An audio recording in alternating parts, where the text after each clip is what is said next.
السلام عليكم ورحمة الله.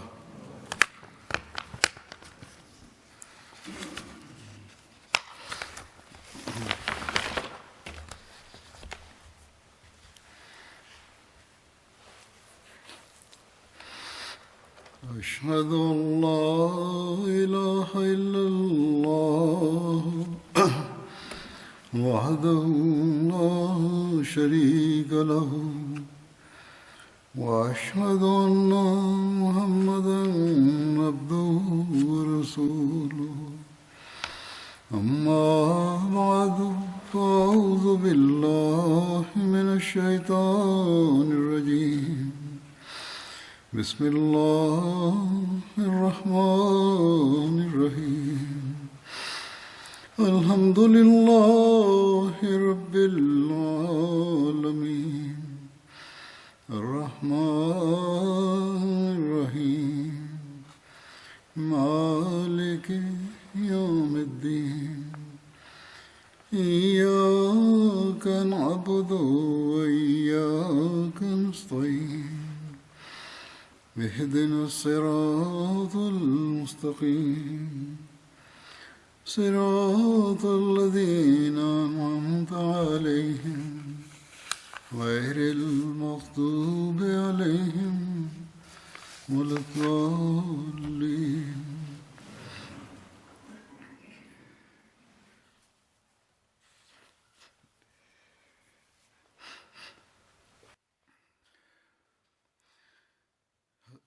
हज़रत अबू बकर सिद्दीक़ रज़ियल्लाहु अन्हु का जिक्र हो रहा था गुज़श्ता से पहले खुतबे में. इसमें जिक्र हुआ था खलीफा देखें जी मैं चारों मुदी माम डोंगेरे डबा चौगा अबू बकर सिद्दीक रदियल्लाहु अन्हु तखें चांगो टेंप्या के बारे अरिमा सुरकागा सुंगवे को लोजें ममोरे तो तमानों में सल्लल्लाहु अलैहि वसल्लम को फंसी बो ठला गेरे चांगो टेंप्या ने जें छपारे अलशमे तकदीर सीएं संक्षमुगा तमानों में सल्लल्लाहु अलैहि वसल्लम को फममी आऊं तासी हंटा के बारे टीकामा सुरकागा तमानों में सल्लल्लाहु अलैहि वसल्लम ठमा अकेवी कोरोमियागा शिंबयें अप्सिदो याउलारे अखा चनो म्यों को खोलमु पेबा सोबी टाउं सोलिये दबो टुंगीजे ये जेगे बारे अरी चाउने पतबी सिम्यंजे अतीदी लाशी बारे सिम्यंजे तखुया सुरका प्याले तोआजेमा तमानों में सल्लल्लाहु अलैहि वसल्लम का सुरका को ओ सुरका पाशें बें किसराई लकाउगा अतें लड्वें शीलें अतें मीदो उछेने शीमीनी सोबी बेंचा बारे तीसगा को चारे खा सुरकागा अओलिए तमानों में सल्लल्लाहु अलैहि वसल्लम बदो लेची बी किसरा बिन हुरमुज को प्योरा वाला कोरो सोबी मेशाउडे खा कोरोमिया का ले मई पाशें बें किसरा बिन हुरमुज फिदी सोबी फिचा बारे तिलों ने उमर तखें के काला याउलारे खा पाशें बें किसराए लकाउ तरफु असाशी दारवे को लया पिसीब से याशी लारे खा उमर तखेगा सुरका को सिंखोला भी लगो अपौम्याउ बा सोबी मैचालिए सुरका को लगो अपौम्याउ देखा उमर तखेगा तुलमा किसराए लकाउ को विसें पेलाई पारे अरिना उमर तखेगा सुरका को लकाउ ने तरफु को किसरा बिन हुरमुज ठमा जूलिए चनौटो आ छीमियन दो मुदो अलादी दाले छीमोन ठोमनाजे आलों को खंठाई दो मुदो अशें फिर दो मुई सोबी युसो खाई बारे अच्छा से जंजा मालाशी जया सुरकाहा तमानों में सल्लल्लाहु अलैहि वसल्लम हिजरत प्यूरे खयीज़े मा इस्लाम को तवे यौची के राम होबे होनाई से पुए दमम हो ताइफ म्यो मा प्यालाजे जिराना यनाई इस्लाम को तवे यौची के जिन फिदे लु सुबारे जिराना सुरागा मकागा ने ताइफ म्यो त्वारे लंठा माशी भी मका म्यो ने पो नीदे येरुएं तखुये नमे फिपारे अरी छैमा तमानों में सल्लल्लाहु अलैहि वसल्लम का सुरका को अतें लड्वें किसराई लका को विस्न या जैनाई अतें मीदो उछेने शिमीनी सोबी बेचारो बारे टीचाओं ने पतबी सीरत खातम नबी चमा मिर्जा बशीर अहमद सब का अगुलो येता पोप्या था बारे शेसा नेंगेदा खयीसाया दे जैंद्वें लुटियाउ का अनौबा सीमा म्यें डोंसाई लिए लाइला नेदी को अबू बकर तखेगा म्यें लेदी ठोका अबू बकर तखेगा सोयें चाउयों लिए तमानों में सल्लल्लाहु अलैहि वसल्लम आ ओ लाइट मंडो म्यें चनो म्यूरू नौ को लुटियाउ लाइला बादी हु शौठा लेदी တမန်တော်မြတ်ကအဘူဘကာတခင်အားအသင်မစိုးရင်ပါနှင့်အလာသည်ကျွန်ုပ်တို့နှင့်အတူရှိပါသည်ဟုမိန့်တော်မူလေသည်နောက်မှလိုက်ဖမ်းသူကဆူရကာဘင်မာလစ်ဖြစ်သည်ဆူရကာကိုရိုင်ကထိုဖြစ်စဉ်နှင့်ဆက်လင်း၍ဤသို့ပြောပြလေသည်တမန်တော်မြတ်ကမကာမြို့မှထွက်ခွာသွားသောအခါမကာသားကိုရိုက်တို့ကမီဒူမဆိုမုဟမ္မဒ်နှင့်အဘူဘကာကိုအသေးရအရှင်ရဖမ်းဆီးလာနိုင်မည်ဆိုလျှင်ထိုသူအားစုငွေများစွာချီးမြှင့်မည်ဟုကြေညာလိုက်သည်ထိုကြေညာချက်ကို၎င်းတို့ကသတင်းပေးတန်တမန်များဖြင့်ကျွန်ုပ်တို့အားအတိပေးလေသည်ထိုသည့်နောက်တွင်ကျွန်ုပ်၏လူမျိုးစုဖြစ်သောဘနူမုတလစ်တို့၏စကားဝိုင်းတွင်ထိုင်နေစဉ်ကိုရိုက်တို့အနက်မှသတင်းပေးတန်တမန်တဦးကကျွန်ုပ်တို့ထံရောက်လာပြီးယခုပင်ကျွန်ုပ်သည်ကမ်းရိုးတန်းတွင်လူနှစ်ယောက်ကိုတွေ့ခဲ့သည်ထိုလူနှစ်ယောက်မှာမုဟမ္မဒ်နှင့်သူ၏အဖော်ဖြစ်လိမ့်မည်ထင်သည်ဟုပြောလေသည်ကျွန်ုပ်ကလည်းသူတို့နှစ်ဦးပင်ဖြစ်ရမည်ဟုအတတ်အမှန်သိရှိနားလည်လိုက်သည်အဲဒီနောက်မှာမီရဇာဘရှိရာမဆပ်ကဆူရကာဘယ်ပုံဘယ်နည်းတမန်တော်မြတ်နောက်ကလိုက်ခဲ့ပုံမြားပြစ်ကန်ဆန်းတဲ့အခါကန်ကသူနဲ့ဆန့်ကျင်ဘက်အဖြေထွက်ပုံပြီးနောက်မြင်းကခြေချော်လဲကျပုံစတာတွေကိုတင်ပြပါတယ်ဆူရကာဘင်မာလစ်ကပြောပြပါတယ်ကျွန်ုပ်ကကန်ဆန်းကြည့်သောအခါကန်ကကျွန်ုပ်နှင့်ဆန့်ကျင်ဘက်အဖြေထွက်သည်ထိုအခါကျွန်ုပ်နားလည်လိုက်သည်မှာထိုအရှင်သူမြတ်၏ကံကြမ္မာသည်အလွန်မြတ်မားသောအဆင့်တွင်ရှိပြီးယင်းကနောက်ဆုံးတွင်ထိုအရှင်သူမြတ်သာလျှင်လွှမ်းမိုးအနိုင်ရလိမ့်မည်ဆိုသည့်ဘက်သို့ရည်ညွှန်းနေသည်ဟု၏ထို့ကြောင့်ကျွန်ုပ်ကတမန်တော်မြတ်နှင့်ပြည်ငြိမ်းမှုယူသည့်သဘောဖြင့်ကိုရို၏အမျိုးသားတို့ကကိုရိုအားတပ်ဖြတ်ရန်သို့မဟုတ်အရှင်ဖမ်းဆီးလာရန်အလွန်များပြားသောစုငွေကိုထုတ်ထားပါသည်လူတွေကလည်းကိုရိုကိုဖမ်းဆီးရမိရန်သာလိုလားဆန္ဒရှိကြပါသည်ကျွန်ုပ်ကလည်းကိုရိုအားဖမ်းဆီးရန်ရည်ရွယ်ချက်ဖြစ်သာရောက်လာခြင်းဖြစ်ပါသည်သို့သောယခုတော့ကျွန်တော်မျိုးပြန်ပါတော့မည်ဟုလျှောက်ထားလိုက်သည်တဖန်ဆူရကာနှင့်ပတ်သက်ပြီးတစ်ချိန်မှာဆူရကာဟာပါရှင်ဘုရင်ရဲ့လက်ကောက်ကိုဝစ်ဆင်ရမယ်အကြောင်းတမန်တော်မြတ်ကကြိုတင်ဟောကိန်းပြုခဲ့ပါတယ်အဲ့ဒီအကြောင်းကိုဖော်ပြလျက်မီရဇာဘရှိရာမဆပ်ကရေးပါတယ်ဆူရကာကလှည့်ပြန်သွားသည့်အခါတမန်တော်မြတ်ဆလ္လာလဟ်အလိုင်းဝါဆလမ်ကအိုဆူရကာအသင်လက်တွင်ကစ္စရာ၏လက်ကောက်ကိုဆင်မြန်းရချိန်၌အသင်သည်မိတို့အခြေအနေရှိမည်နည်းဟုမိန့်တော်မူလျင်ဆူရကာကအံ့ဩလျက်ပါရှင်ဘုရင်ကစ္စရာဘင်ဟူရမုစ်ဘာလာဟုမေးလျှောက်လေသည်တမန်တော်မြတ်ကလည်းမှန်၏ဟုမိန့်ကြားလေသည်ထိုအခါဆူရကာသည်အံ့ဩမင်တက်လျက်ငေးဆိုင်သွားရ၏ဆူရကာကဲ့သို့ကြေးတော်သားတဦးနှင့်ပါရှင်ဧကရေ၏လက်ကောက်မှာမိတို့မြပတ်သက်ခြင်းမရှိပါသို့သောတစ္ဆာတရားဂုဏ်တော်ရှင်ဖျားသခင်၏တကိုးတော်ကွန်မြူလှုပ်ရှားခြင်းမြင်ကွင်းကိုကြည်ပါလိမ့်အိုမာသခင်၏ခေတ်ကာလတွင်ပါရှင်အင်ပါယာကိုအောင်နိုင်ပြီးပါရှင်ဧကရေပိုင်ဆိုင်သောပစ္စည်းဥစ္စာများကိုမွတ်စလင်တို့ကလက်ရပစ္စည်းဖြင့်သိမ်းပိုက်ရရှိသောအခါကစ္စရာ၏လက်ကောက်သည်လည်းအခြားလက်ရပစ္စည်းများနှင့်အတူမဒီနာမြို့သို့ရောက်ရှိလာသည်အိုမာသခင်ကဆူရကာကိုဆင့်ခေါ်လိုက်သည်ဆူရကာသည်မကာမြို့ကိုအောင်နိုင်သိမ်းပိုက်ချိန်၌မွတ်စလင်ဖြစ်ခဲ့ပြီးဖြစ်လေသည်အိုမာသခင်ဆင့်ခေါ်မှုကြောင့်ဆူရကာရောက်လာသောအခါ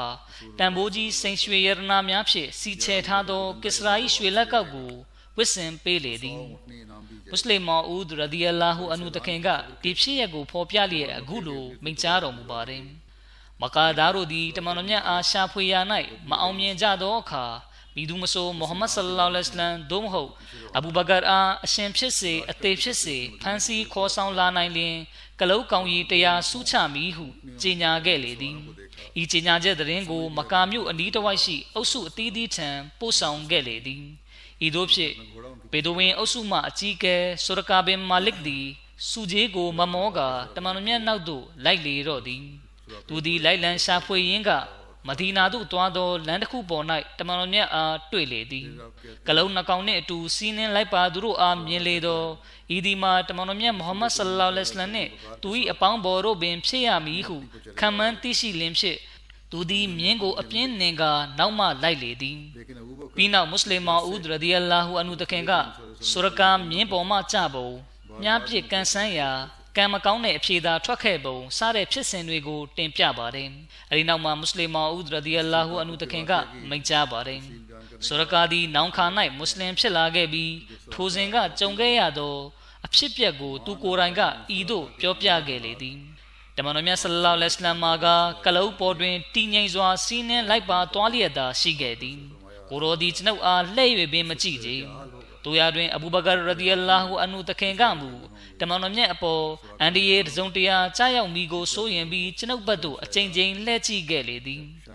ဆူရကာရဲ့ဖြစ်စဉ်အသေးစိတ်ကိုရေးသားပြီးနောက်မှာမွတ်စလင်မောင်ဦးရဒီအလာဟူအန်နူတခင်ကရေးသားမိန့်ကြားပါတယ်ဆူရကာပြန်လဲသွားတော်မူအချိန်၌အလရှမြတ်သည်တမန်တော်မြတ်ဆလ္လာလဟ်အလိုင်းဝါဆလမ်အားဆူရကာ၏အနာဂတ်အခြေအနေနှင့်ဆက်လင်း၍ထင်ရှားပြသတော်မူလေ၏ထိုသတင်းစကားအတိုင်းပင်တမန်တော်မြတ်ကဆူရကာအားမိန့်ကြားသည်မှာအိုဆူရကာ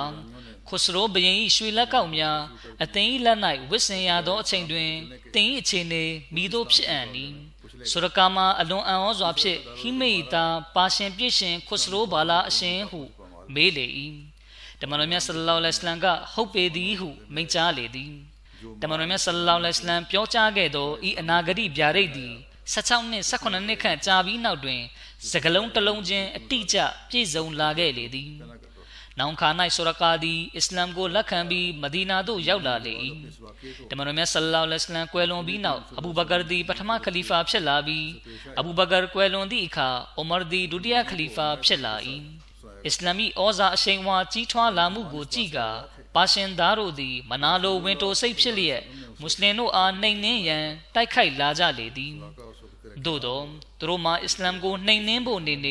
သူတို့ကိုယ်တိုင်ပင်အစ္စလာမ်နှင့်ရှင်ပြိုင်ရာတွင်ညံ့ညက်ကြေခဲ့ရပြီးခွစရိုဘယင်၏နေပြည်တော်မှာလည်းအစ္စလာမ်စစ်တပ်၏မြင်းခွာများအောက်သို့ရောက်ခဲ့ရလေသည်ဤသို့ဖြစ်ပါရှင်တို့၏ဘန္နာတိုက်များသည်မွတ်စလင်တို့လက်ဝဲရောက်လာခဲ့လေသည်ယင်းဘန္နာများ၌အီရန်တို့၏ထုံတန်းစင်လာရ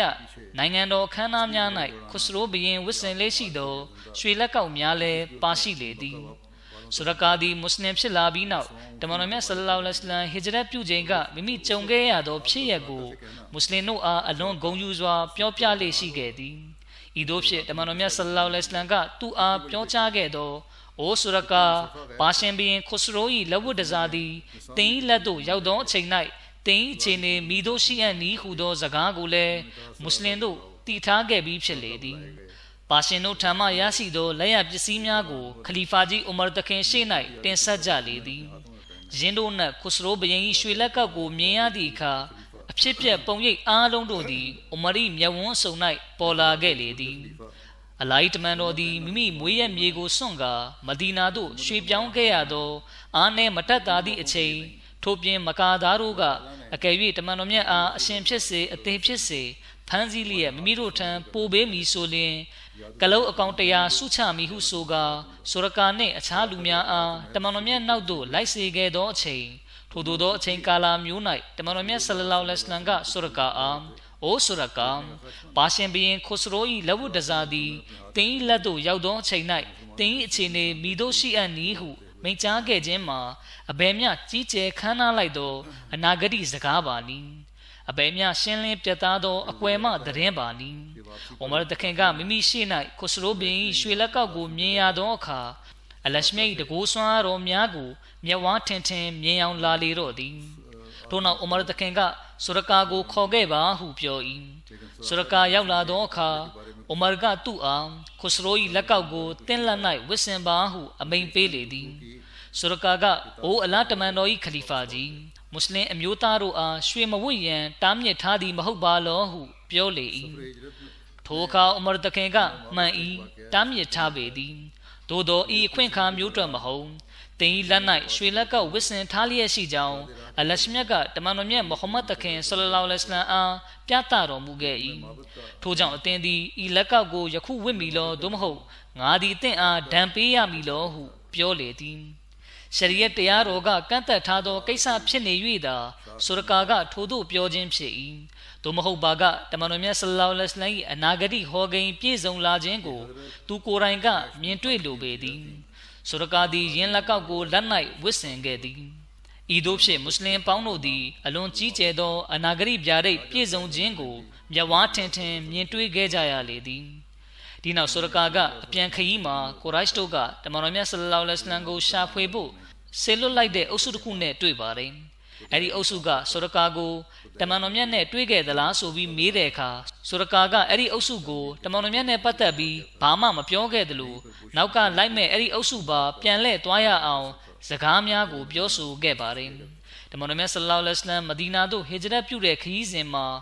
Umme Ma'abad ဆိုတဲ့အမျိုးသမီးတဦးနဲ့ပတ်သက်ပြီးစင့်ပြန်ချက်တွေမှာဖော်ပြထားတာတွေ့ရပါတယ်။တမန်တော်မြတ်ကဟစ်ဂျရတ်ပြုတဲ့ခရီးစဉ်မှာလမ်းခုလက်၌ရွက်ဖျင်တဲတစ်ခုအနီးမှဖြတ်သွားစဉ်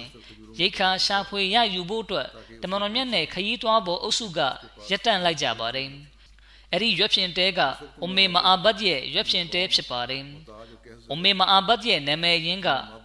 Atka binte Khalid ဖြစ်ပါတယ်။သူမကခူဇာလူမျိုးစုတွေကမျိုးကွဲတစ်ခုဖြစ်တဲ့ဘနူကတ်မျိုးနွယ်တွေကဖြစ်ပြီး Hazrat Khobaysh bin Khalid တခင်ရဲ့ညီမဖြစ်ပါတယ်။သူကတမန်တော်မြတ်ဆလ္လာလဟ်အလိုင်းဝါဆလမ်ရဲ့တာဝကတော်ဖြစ်ခြင်းနဲ့ဟာဒီသ်တော်တွေကိုဆင့်ပြန်ခြင်းအခွင့်အရေးကိုရရှိခဲ့ပါတယ်။ Umme Ma'abad ရဲ့ခင်မွန်းနာမည်က Abu Ma'abad ဖြစ်ပြီး၎င်းကလည်းတမန်တော်မြတ်ရဲ့ဩဝါဒတော်တွေကိုဆင့်ပြန်ခဲ့သူဖြစ်ကြောင်းတမိုင်းပညာရှင်တွေကဆိုကြပါတယ်။သူကတမန်တော်မြတ်ဆလ္လာလဟ်အလိုင်းဝါဆလမ်တတ်တော်ထင်ရှားရှိစဉ်မှာပင်ကွယ်လွန်ခဲ့ပါတယ်။ Abu Ma'abad ရဲ့နာမည်အရင်းကိုတော့တမိုင်းမှာမတွေ့ရပါဘူး။ Umme Ma'abad ရဲ့ရွက်ဖျင်တဲကကွဒိုက်ပြည်နယ်ထဲမှာရှိပါတယ်။ကွဒိုက်ဆိုတာကပြည်နယ်တစ်ခုရဲ့နာမည်ဖြစ်ပြီးရာဘစ်ဒေတာနဲ့မိုင်းနဲ့ငယ်ကွာတောင်ဘက်မှာရှိပါတယ်။အဲ့ဒီရာဘစ်ဒေတာမှာပဲကြော်ကြားတဲ့ရုပ်တုတစ်ခုဖြစ်တဲ့အလ်မနာတ်တည်ရှိပြီးမဒီနာသားတွေကအဲ့ဒီရုပ်တုကိုကိုးကွယ်ပူဇော်ကြပါတယ်။ Umme Ma'abad ဟာစိတ်သက်ကြံ့ခိုင်ပြီးခွန်အားတောင့်တင်းတဲ့သူရဲကောင်းမျိုးသမီးတူဖြစ်ပါတယ်။သူမကသူမရဲ့ရွက်ဖျင်တဲရှိကမြေကွက်လက်မှာအမြဲလိုထိုင်နေလေးရှိပြီးရွက်ဖျင်တဲရှိကနေဖြတ်သွားကြတဲ့ခရီးသွားတွေကိုအစာရေစာကျွေးမွေးအခမ်းလေးရှိပါတယ်။တမန်တော်မြတ်နဲ့ကိုရောရဲ့အပေါင်းဖော်တွေက Umme Ma'abad ထံက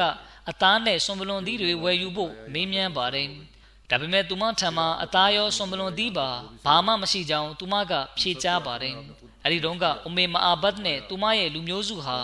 ငတ်မှုခေါင်းပါခြင်းကပ်ဘေးနဲ့ရင်ဆိုင်နေရခြင်းဖြစ်ပါတယ်။ Umme Ma'abad ကအကယ်၍ကျမထံမှာစားစရာတစုံတရာရှိတယ်ဆိုရင်ကျမကအတင်တို့ကိုမပေးဘဲနေမှာမဟုတ်ဘူးလို့ပြောပါတယ်။တမန်တော်မြတ်ကရွက်ဖျင်တဲရဲ့တောင်းတနေရာမှာစိတ်တကောင်ရှိနေတာကိုတွေ့သွားပါတယ်။ဒီအခါတမန်တော်မြတ်ကအိုး Umme Ma'abad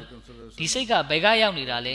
ဘသူစိတ်လဲလို့မေးပါတယ်။ Umme Ma'abad ကဒီစိတ်ကအလွန်အားနဲ့ပိန်လီနေတာကြောင့်သူ့အဖော်စိတ်အုပ်နဲ့အတူမသွားနိုင်ပဲဒီမှာထိုင်နေတာဖြစ်ပါတယ်ကိုရောဆိုပြီးအဖြေပေးလျှောက်ထားပါတယ်။ဆိုလိုတာကဒီစိတ်ဟာဘယ်လောက်တောင်အာရင်ချိနေနေတယ်လဲဆိုရင်အခြားသူ့အဖော်စိတ်တွေနဲ့အတူအပြင်မှာကျက်စားဖို့တောင်မသွားနိုင်ပဲဖြစ်နေပါတယ်။တမန်တော်မြတ်ကဒီစိတ်ကနိုးထွက်လားလို့မေးတဲ့အခါ Umme Ma'abad ကဒီစိတ်ကနိုးထွက်နိုင်လောက်အောင်အာရင်ရှိတာမဟုတ်ပါဘူးလို့ဖြေပါတယ်။တမန်တော်မြတ်ကဒါဆိုရင်ဒီစိတ်ကိုနုံညစ်ခွင့်အသင်ပေးမလားဆိုပြီးမေးတဲ့အခါ Umme Ma'abad ကအကယ်၍ကိုရောကသာ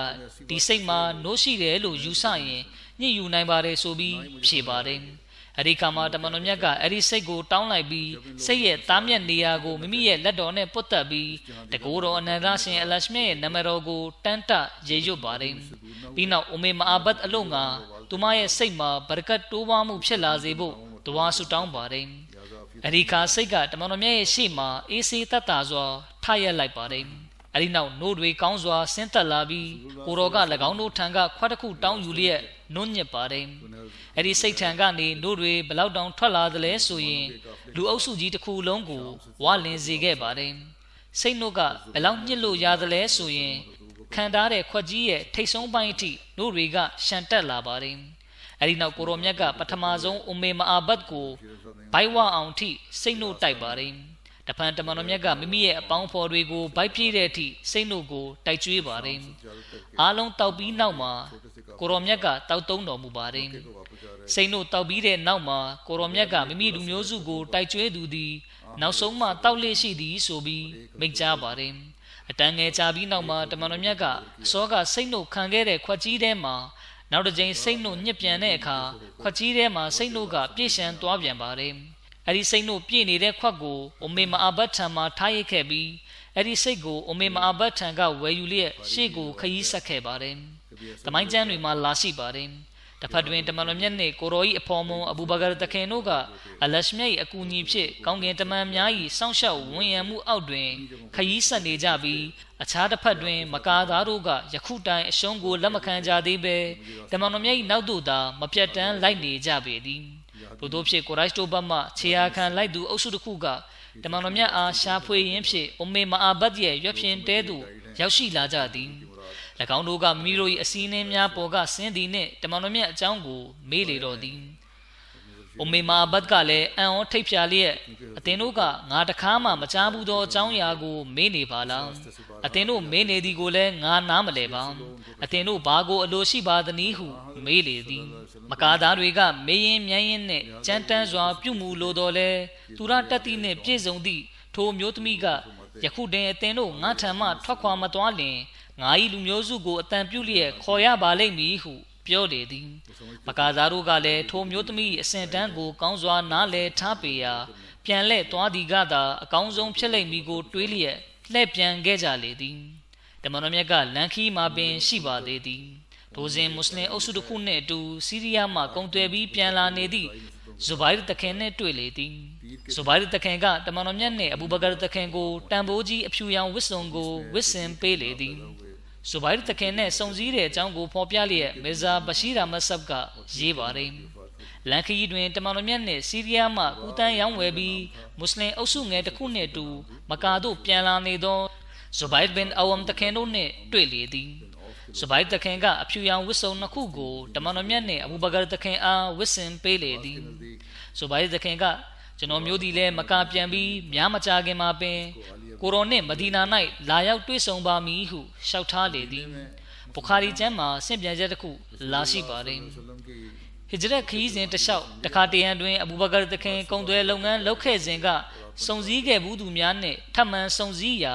၎င်းတို့ကအဘူဘကာတခင်အားလူကြီးမင်းနှင့်အတူပါလာသောထိုသူကမိသူပါနည်းဟုမေးလေသည်ထိုအခါတွင်အဘူဘကာတခင်ကဟာဇာရဂျူလွန်ယဟဒီနစ်ဆဘီလ်ဤဒီမှာကျွန်ုပ်၏လမ်းပြသူဖြစ်သည်ဟုဖြေ၏ထိုစကားကိုကြားပြီးလူတို့ကအမှန်တကယ်လမ်းပြဟု၍ထင်မှတ်သွားကြပြီးအဘူဘကာဆိုလိုခြင်းသည့်သဘောက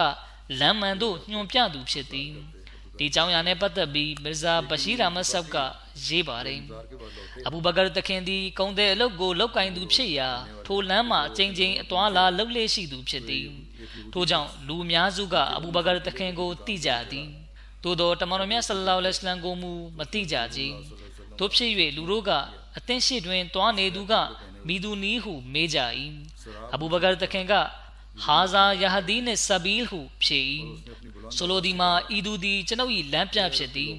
လူတို့ကလည်းတမန်တော်မြတ်အားအဘူဘကာတခင်ကလမ်းပြရန်အတွက်မိမိနှင့်အတူခေါ်လာသူဟုထင်မှတ်သွားကြသည်သို့သောအဘူဘကာတခင်ဆိုလိုခြင်းသည့်သဘောမှာတီးခြားဖြစ်သည်မိမိတို့ရောက်လိုရာပန်းတိုင်သို့ရောက်ရှိသွားခြင်းအကြောင်းနဲ့ပတ်သက်ပြီးမီဇာဘရှိရာမဆပ်ကရေးပါတယ်တမန်တော်မြတ်သည်အလရှမေကိုကြီးဆောင်မမှုနှင့်အတူရှစ်ရက်ကြာခရီးနှင်ခဲ့ပြီးနောက်ဆုံးတွင်တနင်္လာနေ့၌ကူဘာမြို့သို့ရောက်လေသည်ဟာဒီသ်တော်များ၌တမန်တော်မြတ်သည်တနင်္လာနေ့၌ဖွားမြင်ပြီးတနင်္လာနေ့၌ပင်မကာမြို့မှထွက်ခွာ၏ထို့ပြင်တနင်္လာနေ့မှာပင်မဒီနာသို့ရောက်ရှိပြီး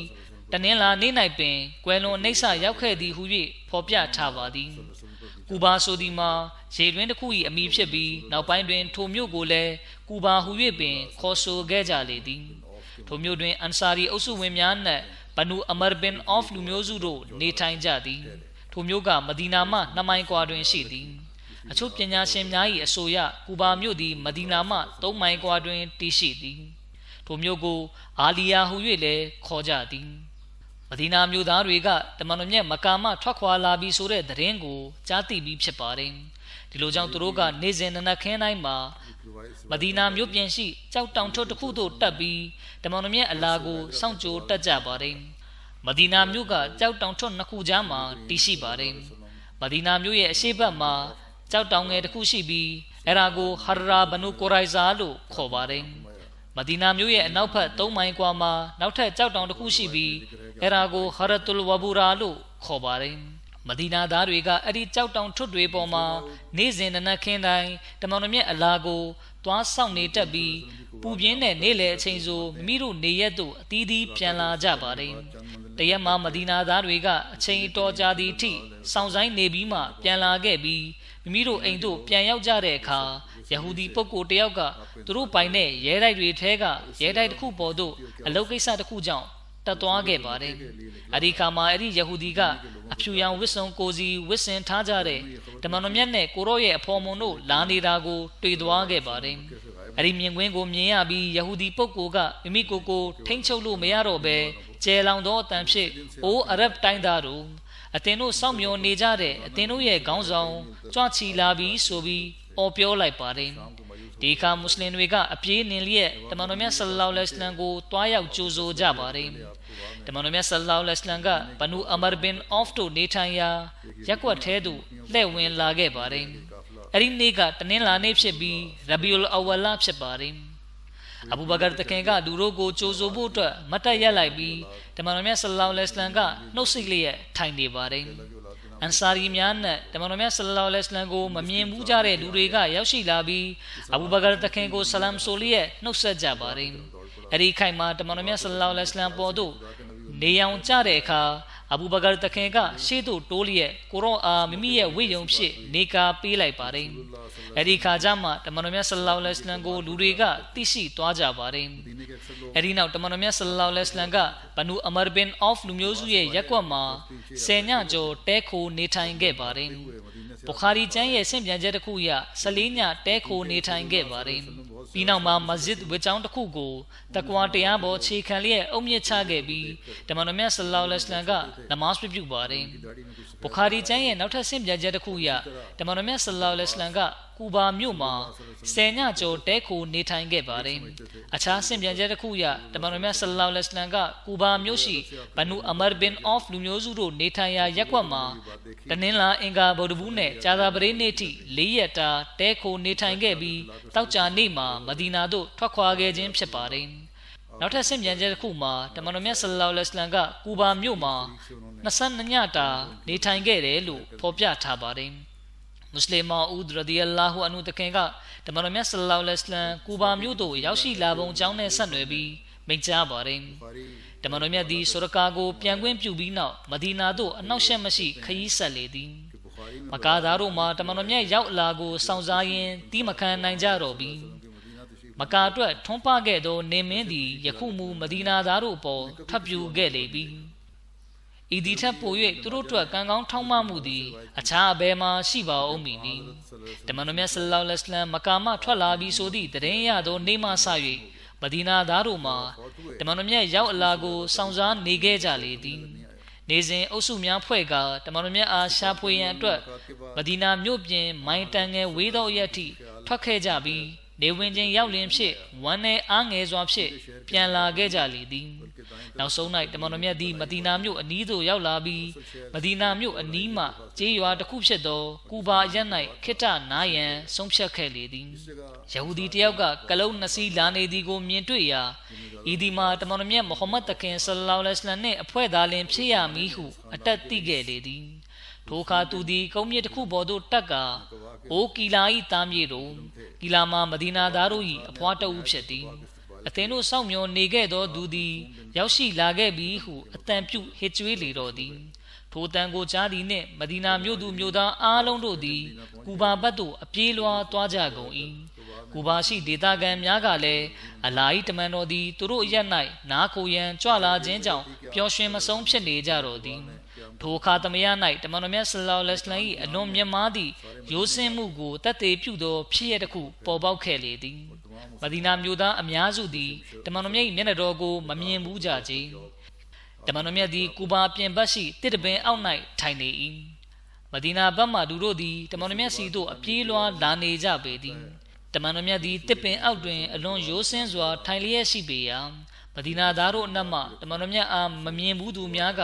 အဘူဘကာတခင်ကိုကြည့်ကာသူသည်အသက်အားဖြင့်တမန်တော်မြတ်ထက်ငယ်တော်လဲမုတ်စိတ်အနှဲငယ်ဖြူစားပြုနေပြီးအဝတ်စားမှလည်းတမန်တော်မြတ်ထက်ကောင်းမွန်နေသောကြောင့်အဘူဘကာသားလျင်တမန်တော်မြတ်ဖြစ်လိမ့်မည်ဟုယူဆလျက်အလွန်ရိုသေစွာဖြင့်အဘူဘကာတခင်ဘက်သို့မျက်နှာမူကာထိုင်ကြလေသည်ဤခြေနေကိုအဘူဘကာတခင်ကမြင်လေသောသူတို့အထင်မှားနေကြသည်ကိုနားလည်လိုက်လေသည်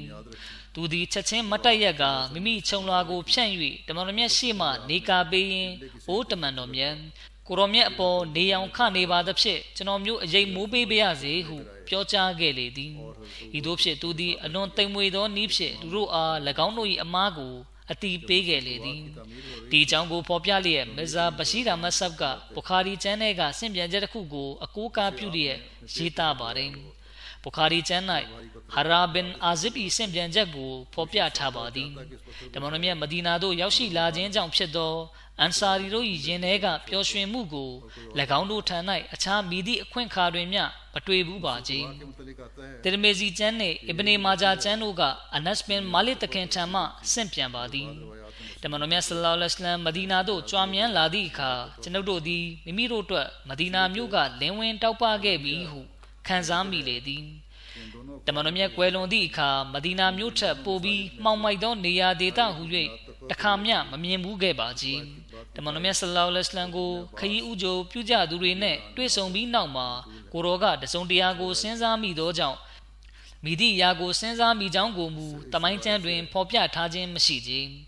ထို့သောတစုံတရာကိုစဉ်းစားမိ၍ကိုရောမြတ်ကမဒီနာမြို့ထဲသို့တမ်းမသွားခဲ့ပင်လက်ရဘက်ချမ်းမှတက်ကမြို့နှင့်2မိုင်ခွဲခန့်အကွာတွင်ရှိသောကူဘာမြို့သို့ကြွားသွားတော်မူလေသည်ထိုမြို့တွင်အန်ဆာရီတဲကတချို့မြို့နယ်စုများနေထိုင်ကြသည်ထိုမြို့နယ်စုများအနက်အမျက်ဆုံးသောမြို့နယ်စုမှာဘနူအမာဘင်အော့ဖ်မြို့နယ်စုပင်ဖြစ်သည်ထိုခေတ်ကထိုမြို့နယ်စု၏ခေါင်းဆောင်မှာကုလ်ဆွမ်ဘင်ဟီဒမ်ဖြစ်သည်ကူဘာမြို့သားတို့ကတမန်တော်မြတ်အားအလွန်ခမ်းနားစွာခရီးဥကြိုပြုကြသည်တမန်တော်မြတ်ကကုလ်ဆွမ်ဘင်ဟီဒမ်၏နေအိမ်တွင်တဲခိုလေသည်တမန်တော်မြတ်ထက်အလင်းမဒီနာသို့ရောက်နေပြီးဖြစ်သောမူဟာဂျီရ်များနှင့်အများစုကကုလ်ဆွမ်ဘင်ဟီဒမ်၏နေအိမ်နှင့်အခြားအန်ဆာရီအကြီးအကဲများ၏နေအိမ်များ၌တဲခိုနေကြသည်ထို့ကြောင့်ပင်တမန်တော်မြတ်ကဥစွာမဒီနာမြို့ထဲသို့တမ်းမသွားဘဲကူဘာ၌နေထိုင်ခြင်းဖြစ်နိုင်သည်ချက်ချင်းဆိုသလိုပင်တမန်တော်မြတ်ရောက်ရှိပြီးဟူသောသတင်းကမဒီနာတစ်မြို့လုံးသို့ပြန့်နှံ့သွားလေသည်ထိုအခါမွတ်စလင်အားလုံးတို့ကတမန်တော်မြတ်နှင့်တွေ့ရန်မစောင့်နိုင်တော့ဘဲအုပ်စုလိုက်ကူဘာရှိတမန်တော်မြတ်နေထိုင်ရာအိမ်သို့ရောက်လာကြသည်ကူဘာမစဂျစ်ဝေကျောင်းတိဆောက်ခြင်းအကြောင်းနှင့်ပတ်သက်ပြီးတမိုင်းကျမ်းတွေမှာလာရှိပါတယ်တမန်တော်မြတ်ကကူဘာတွင်တဲခိုနေထိုင်စဉ်ကာလ၌မစဂျစ်ဝေကျောင်းတစ်ခုကိုအုတ်မြစ်ချတိဆောက်ခဲ့သည်ထိုဝေကျောင်းတော်ကိုမစဂျစ်ကူဘာဟုခေါ်သည်ဘူခါရီကျမ်းမှာလာရှိပါတယ်တမန်တော်မြတ်ကကူဘာမြို့ရှိဘနူအမာဘင်အော့ဖ်တို့၏ရပ်ကွက်တွင်10ညကျော်တဲခိုခဲ့ပြီးထိုကာလတွင်ကူဘာမစဂျစ်ဝေကျောင်းကိုအုတ်မြစ်ချတိဆောက်ခဲ့သည်ထိုဝေကျောင်းကိုတကွာတရားပေါ်တွင်အခြေခံ၍တိဆောက်ခဲ့ခြင်းဖြစ်ပြီးထိုဝေကျောင်းတော်၌တမန်တော်မြတ်ကနမားပြုခဲ့သည်ဆင့်ပြန်ချက်တစ်ခုမှာဖော်ပြလာရှိပါတယ်တမန်တော်မြတ်ကဘနူအမာဘင်အော့ဖ်လူမျိုးစုအတွက်မစဂျစ်ဝေကျောင်းတစ်ခုကိုအုတ်မြစ်ချခဲ့သည်ကိုရောမြတ်က၎င်းတို့အတွက်မစဂျစ်ဝေကျောင်းတော်ကိုအုတ်မြစ်ချသောအခါဦးစွာပထမကိုရောမြတ်ကကေဘလာဥတီယာဘတ်၌ကြောက်တုံးတစ်ခုထားသည်ထိုနောက်တွင်အဘူဘကာတခင်ကကြောက်တုံးတစ်ခုယူလာ၍ထားသည်အဘူဘကာတခင်ပြီးနောက်တွင်အိုမာတခင်ကကြောက်တုံးတစ်ခုကိုယူလာပြီးအဘူဘကာတခင်ထားသောကြောက်တုံးနှင့်အတူထားလိုက်သည်ထိုသည့်နောက်လူအားလုံးတို့ကမစဂျစ်ဝေကျောင်းကိုစတင်ဆောက်လုပ်ကြလေတော့သည်ကူဘာမစဂျစ်ဝေကျောင်းကိုဆောက်လုပ်နေစဉ်အတွင်းတမန်တော်မြတ်ကအလွန်ဝေးလံသောကြောက်တုံးကြီးတစ်တုံးကိုဝမ်ဘိုင်းနှင့်ထိကပ်၍တည်ယူလာပေသည်ထို့နောက်တမန်တော်မြတ်ကထိုကြောက်တုံးကြီးကိုအခြားကြောက်များပေါ်တင်လိုက်သည်မိသူမဆိုထိုကြောက်တုံးကြီးအနီးနားသို့ရောက်လာတိုင်း၎င်းကထိုကြောက်တုံးကြီးကိုတဲမလူတော်လဲမတဲနိုင်ကြကြထိုအခါတမန်တော်မြတ်ကထိုကြောက်တုံးကိုမတဲနဲ့တော့ဟု၍မိန့်ကြားပြီးအခြားကြောက်တုံးကိုတဲယူလာခိုင်းသည်တကွာတရားပေါ်အခြေခံပြီးအုတ်မြစ်ချတိဆောက်ခဲ့သောမစဂျစ်ဆိုတာကကူဘာမစဂျစ်ကိုဆိုလိုခြင်းဖြစ်ကြောင်းအချို့တမိုင်းဆင့်ပြန်ချက်တွေမှာလာရှိပေမယ့်အချို့တမိုင်းဆင့်ပြန်ချက်တွေမှာတော့အဲ့ဒါကမစဂျစ်နဘူီကိုရည်ညွှန်းခြင်းဖြစ်ကြောင်းဖော်ပြထားပါတယ်စီရတ်ဟလ်ဘီယာကျမ်းမှာဖော်ပြလာရှိပါတယ်ဖော်ပြပါအဆိုနှစ်ခုစလုံးတွင်စန့်ကျင်ကွဲလွဲမှုမရှိကြအဘဲကြောင့်ဆိုသောထိုမစဂျစ်ဝေကျောင်းတော်နှစ်ခုစလုံးကိုတကွာတရားပေါ်မှာသာအခြေခံပြီးအုတ်မြစ်ချခဲ့ခြင်းကြောင့်ဖြစ်သည်ထိုဆိုမှန်ကန်ကြောင်းအစ်ဘနေအဘာစ်တခင်ဆင့်ပြန်ချက်အားဖြင့်သက်သေရရှိလေသည်ထိုဆင့်ပြန်ချက်အားလျော်စွာကူဘာမစဂျစ်အပါဝင်မဒီနာမြို့ရှိမစဂျစ်ဝေကျောင်းတော်အားလုံးကိုတကွာတရားပေါ်မှာအခြေခံ၍အုတ်မြစ်ချတိဆောက်ခဲ့ခြင်းဖြစ်ကြောင်းသိရသည်သို့သောတကွာတရားကိုအခြေခံ၍အုတ်မြစ်ချတိဆောက်သောဝေကျောင်းတော်ဟူ၍ ကုရ်အာန်အာယတ်ကြားရောက်ခဲ့သောမစဂျစ်ဝေကျောင်းတော်မှာကူဘာမစဂျစ်ကိုရည်ညွှန်းခြင်းဖြစ်သည်တမန်တော်မြတ်ဆလ္လာလဟ်အလိုင်းဝါဆလမ်ကကူဘာမြို့မှာ10 ရက်သို့မဟုတ်14 ရက်ကြာနေထိုင်ပြီးတောက်ကြနေ့တွင်ကူဘာမြို့မှမဒီနာမြို့သို့ထွက်ခွာလာခဲ့ပါတယ်လန်ခီမှာဘနူဆာလင်ဘင်အော့ဖ်လူမျိုးစုတို့နေထိုင်ရာရက်ကွက်သို့ရောက်ရှိတဲ့အခါအဲ့ဒီချိန်မှာဂျမာဝတ်ပြုရမယ့်အချိန်ကြာရောက်လာပါတယ်တမန်တော်မြတ်ကမွတ်စလင်တို့နဲ့အတူရာနူနာလွင်ပြင်ရှိမစဂျစ်ဝတ်ကျောင်းမှာဂျမာနမတ်ကိုဝတ်ပြုပါတယ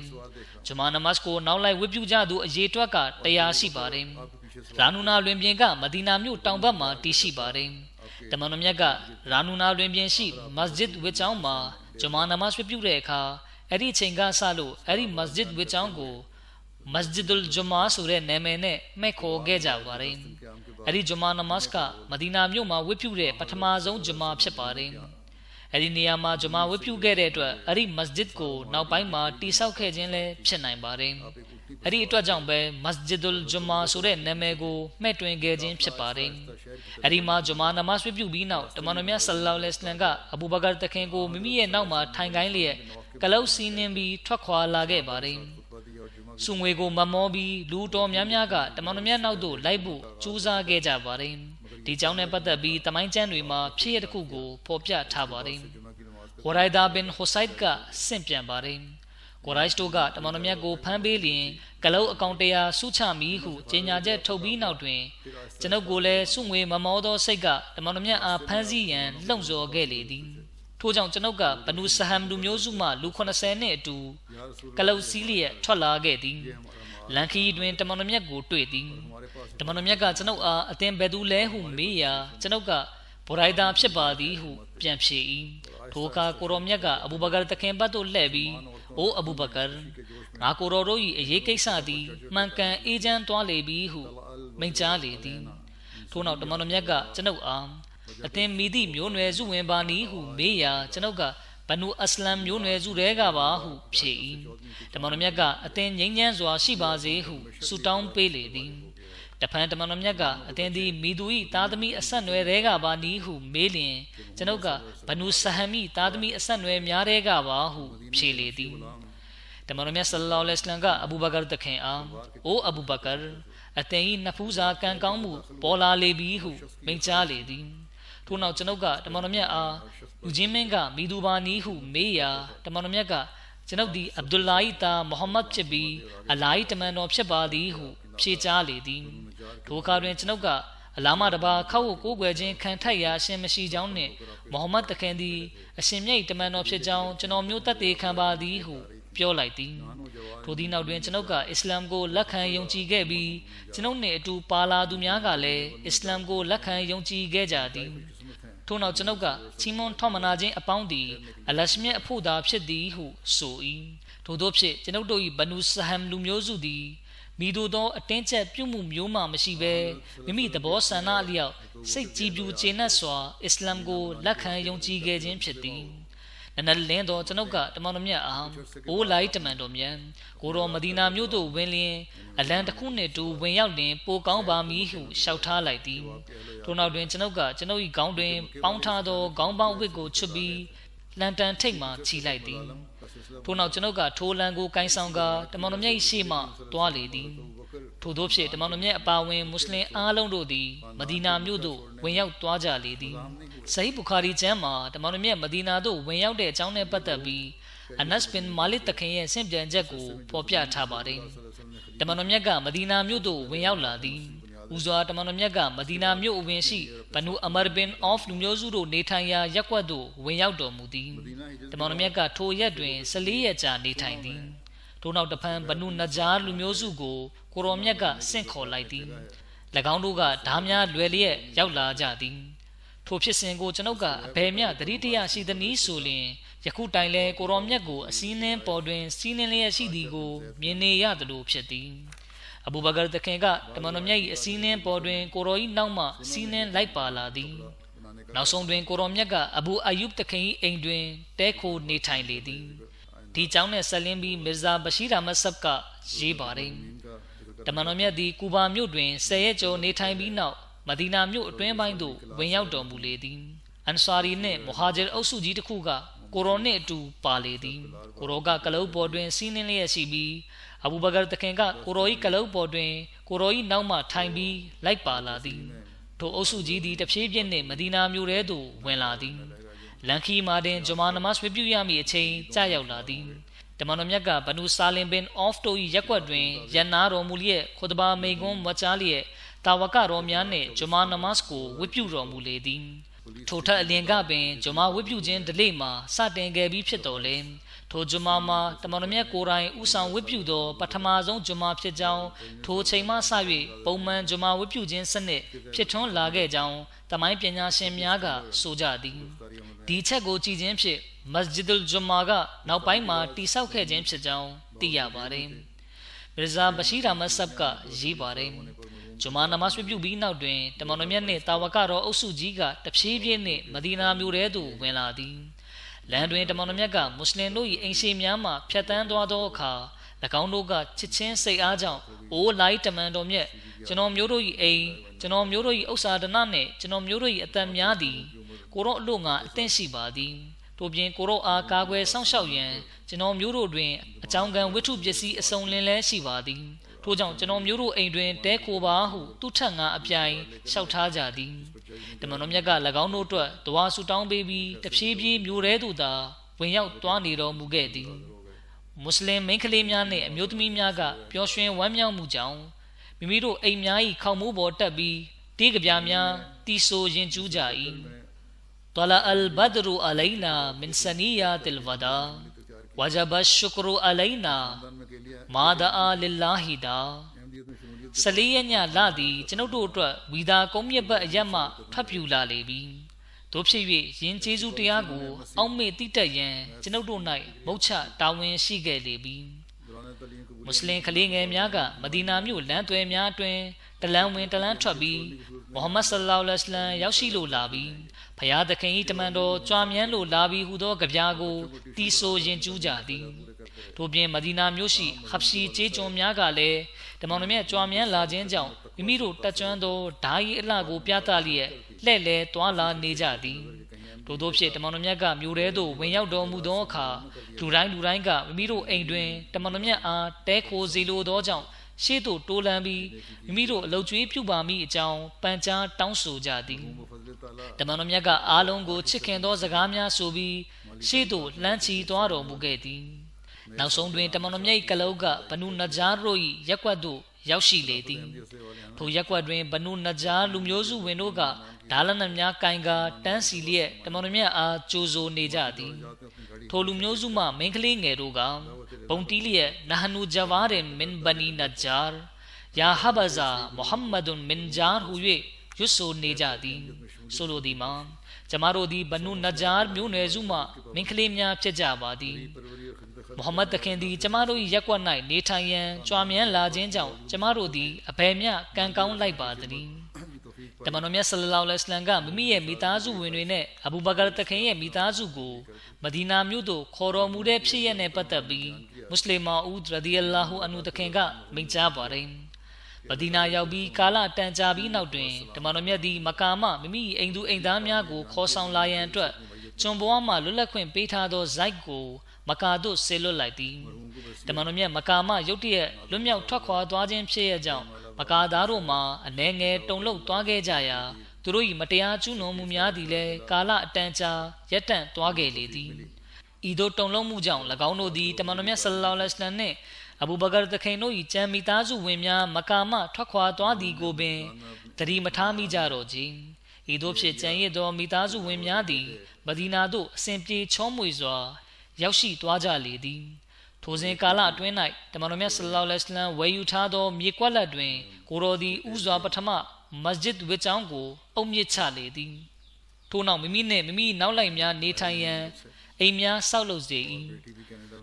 မဒီနာသို့ဟီဂျရတ်ပြုပြောင်းရွှေ့ပြီးနောက်မှာအဘူဘကာတခင်ကဆွန်နန်အယရှိခိုဘိုင်ဘင်အဆာဖ်ရဲ့နေအိမ်၌တဲခိုခဲ့ပါတယ်ဆွန်နန်ဆိုတာကမဒီနာမြို့ရဲကနေရာတစ်ခုဖြစ်ပြီးမစဂျစ်နဘဝီနဲ့2မိုင်ကွာမှာတည်ရှိပါတယ်ခိုဘိုင်တခင်ကဘနူဟာရစ်ဘင်ခဇရတ်လူမျိုးစုတွေကဖြစ်ပါတယ်အခြားဆိုတစ်ခုရအဘူဘကာတခင်က ခါရဂျာဘင်ဇိုက်တခင်ရဲ့နေအိမ်မှာတဲခိုခဲ့ကြောင်းသိရပါတယ်။နောက်ထပ်ဆင့်ပြန်ချက်တွေအရအဘူဘကာတခင်ကဆွန်နန်အရက်မှာပဲမိမိရဲ့နေအိမ်၌အထည်ချုပ်လုပ်ငန်းကိုဖွင့်လှစ်ခဲ့ကြောင်းသိရပါတယ်။အဘူဘကာတခင်ရဲ့အကြောင်းကမပြီးသေးပါဘူး။နောက်ခါမှာဆက်လက်တင်ပြပါမယ်။ယခုကျွန်တော်အနေနဲ့ကွယ်လွန်သူတို့အကြောင်းကိုတင်ပြလိုပါတယ်။ကွယ်လွန်သူပထမပုဂ္ဂိုလ်ကချောက်ဒရီအစဂရအလီကီလာဆာဟစ်ဖြစ်ပါတယ်။သူကအလလန်မှာဖမ်းဆီးချုပ်နှောင်ခံထားရသူတဦးဖြစ်ပြီးဇန်နဝါရီလ10ရက်နေ့2022ခုနှစ်မှာအကျဉ်းထောင်ထဲ၌ကွယ်လွန်သွားခဲ့ခြင်းဖြစ်ပါတယ်။အင်နာလ illah ဝအင်နာအီလိုင်ဟီရာဂျီအွန်အလလန်မှာဖမ်းဆီးချုပ်နှောင်ခြင်းခံထားရတဲ့အခြေအနေနဲ့ကွယ်လွန်သွားခဲ့တဲ့အတွက်ချောက်ဒရီဆပ်ကရှာဟီဒီဖြစ်ပါတယ်။သူကိုသာသနာတရေဖြတ်မှုပုံမှန်တက်ပြီးမတရားအမှုစဉ်တရားစွဲပြီးနောက်အောက်တိုဘာလ24ရက်နေ့2021ခုနှစ်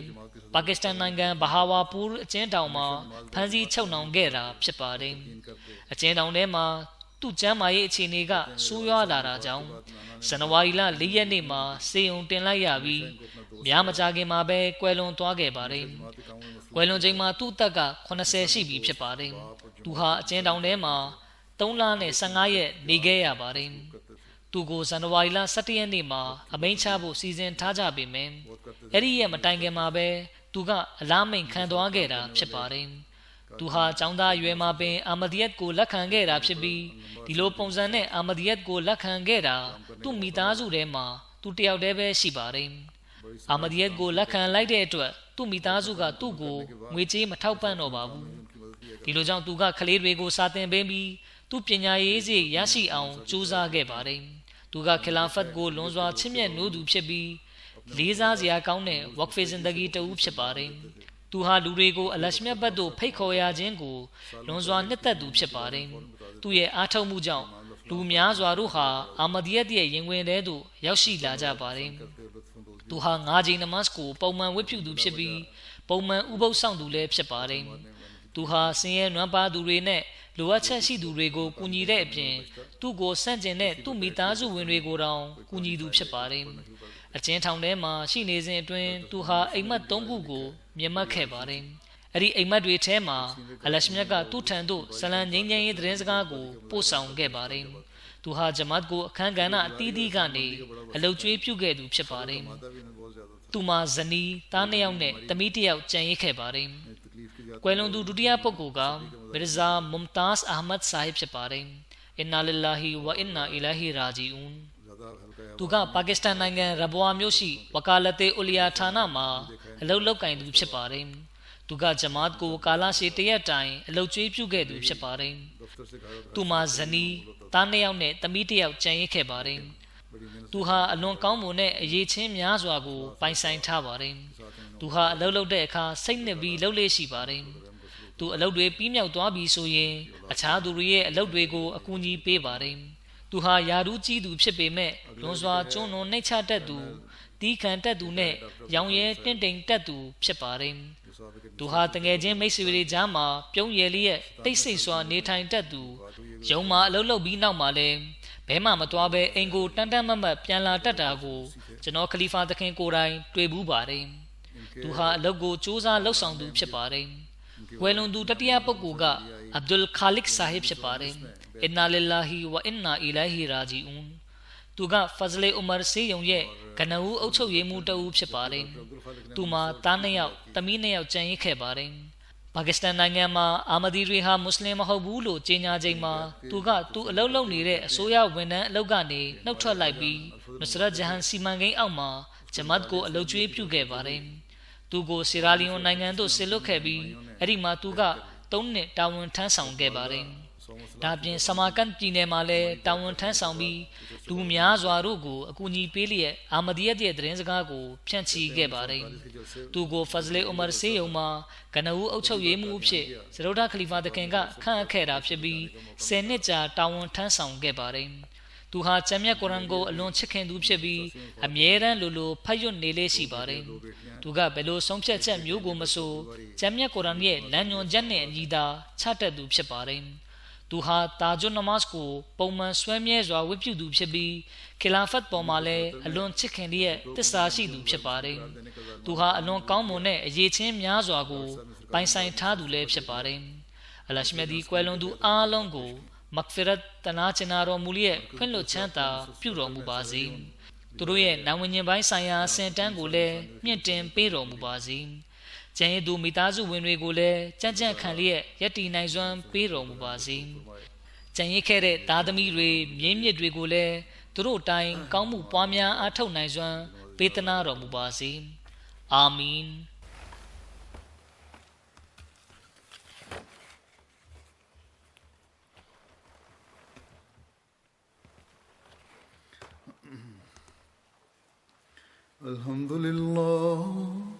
الحمد لله نحمده ونستعينه ونستغفره ونؤمن به ونتوكل عليه ونعوذ بالله من شرور أنفسنا ومن سيئات أعمالنا من يهده الله فلا مضل له ومن يضلل فلا هادي له ونشهد أن لا إله إلا الله ونشهد أن محمدا عبده ورسوله عباد الله رحمكم الله إن الله يأمر بالعدل والإحسان وإيتاء ذي القربى وينهى عن الفحشاء والمنكر والبغي يعظكم لعلكم تذكرون اذكروا الله يذكركم وادعوه يستجب لكم ولذكر الله أكبر